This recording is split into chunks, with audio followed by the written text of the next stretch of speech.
Hi friends, good morning, good afternoon, and good evening, depending on when you are watching this video. Alright, so in this particular video, I have this application that I want to deploy, but the requirement is that the database ought to be staying in Azure while the application is running on Kubernetes cluster in AWS. That is EKS, right? So looking at this, we want to ensure that the to database connection to the backend application running on the AWS side should be connected not publicly but through VPN connection.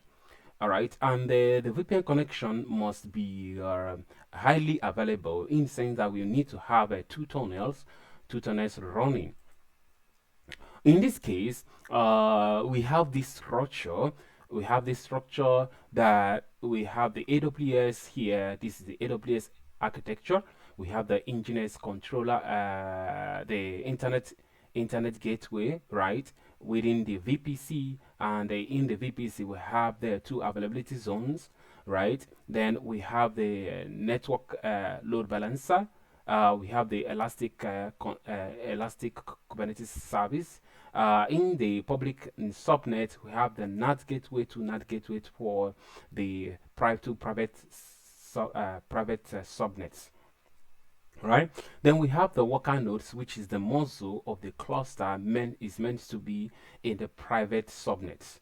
All right, and being managed by the auto scaling group, in the sense that if there is need for additional resources, then the cluster will scale up, right? And then there is a route connecting to the AWS VPN gateway. All right, so the VPN gateway connects to customers VPN gateway. So there we can have two tunnels that routes us to the Azure environment. So on the Azure environment, we have the Azure virtual network gateway. The virtual network gateway connects to a public IP address, which is used to establish a connection between both sides, right? Then we have the local network gateway. The local network gateway, we have the gateway subnet, we have the Bastion subnet, we also have the database subnet. We have the primary and the secondary, which is the standard, the primary and the standby. According to the design, according to the requirement, we need to have high availability database, in the sense that we have a zone redundant backup storage and a zone redundant replication, right? So that the data can be replicated across two regions, across two zones, I mean, right? And there is NSG, that NSG that is going to help us to protect the public. Is going to help us to protect the endpoint, right? They're opening a port like port 3306. So this is to allow the backend to be able to access the primary database. Already on the NSG, the IP address of the private subnets have been allowed on the NSG level. So it's only the backend of the backend is meant to be accessed. Only the backend IP address is meant to access the database. Apart from that, there's no other person that have access to the database. Right, so this design, you can see this is a wonderful design that helps us to deploy multiple.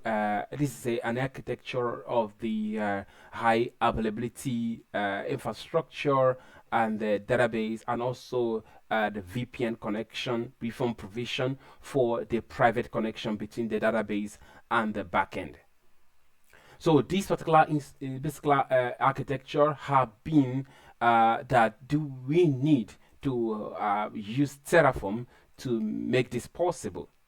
So Terraform is meant to deploy this thing automatically and provision the necessary add-ons, like the database need to be provisioned by the the VPN connection need to be provisioned by the Terraform, the Cert-Manager, the NGINX controller, the Argo CD, and the hosted zone with the NGINX with the name chip connections.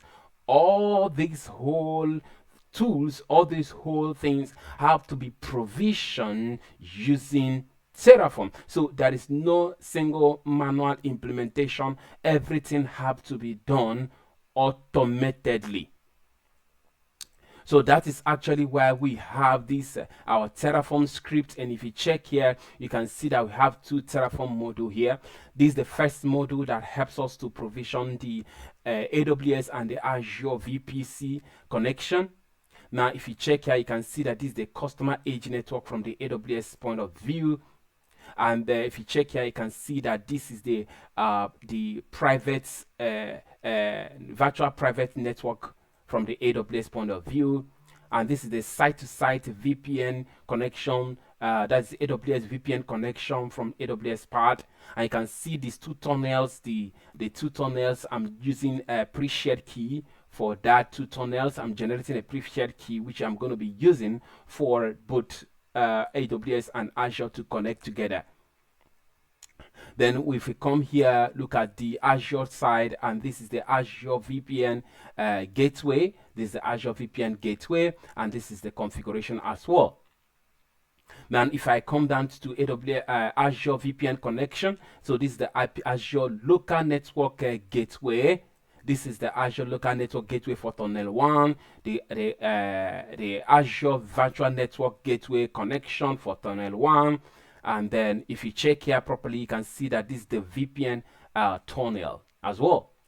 Now, if you come here and see, this is the tunnel 2 for the local network gateway for tunnel 2, and this is the virtual network gateway connection for tunnel 2, and there's a pre-shared key as well. All right, so all those things have been made clear, and again, the local network gateway need to have a connection, a site-to-site connection between the AWS and its own. So you need the gateway address of what AWS VPN connection. So you need the tunnel IP address. So the tunnel IP address from the AWS point of view, we are meant to get that from the AWS after it has been provisioned. So all those things have been provisioned, have been used. So this is our pipeline script. This is our pipeline script. Actually, for me to make this automation completely sweet and smooth, I'm using a tool called a tax file. The tax file is helped me to make that simple. You can see how I created all the secrets. I used the Git action secret to store all the AWS access key, secret key, Azure client ID, Azure client secret, tenant ID, subscription ID, the database username and password, the email address I meant to use, the Namecheap username, the Namecheap API, the Namecheap user ID, name, client IP as well, and the SSH key for the servers, that is the jumper server or the Bastion server I need to connect to. So all those things have been added. So if I just go straight to my, if I want to go to my listing, so if I want to go to my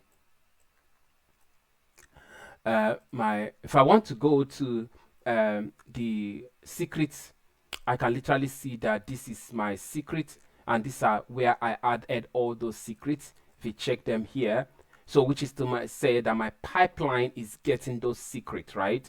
My pipeline is meant to get those secrets and then begin to run the script. All right, so that's it for this particular review of the architecture in relations to the pipeline that is meant to deploy. All right, so this is actually a way to automate, smooth automation to provision the infrastructure with Terraform and make it smooth, right? Make it so smooth, and that's it. That's it, guys. So this is a suite.